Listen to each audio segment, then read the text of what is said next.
Lagi nyo bang napapanood ito sa FYP nyo? Itong viral AI baby video trend and wondering kung paano to gawin using free AI tools? Let me show you. Step 1, take a photo of yourself.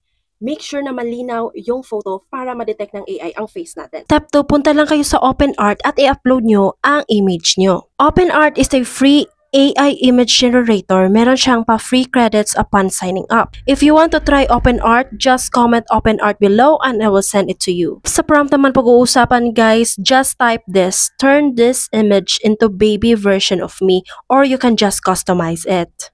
If okay na ang prompt nyo, just click create and ito na ang kanyang result.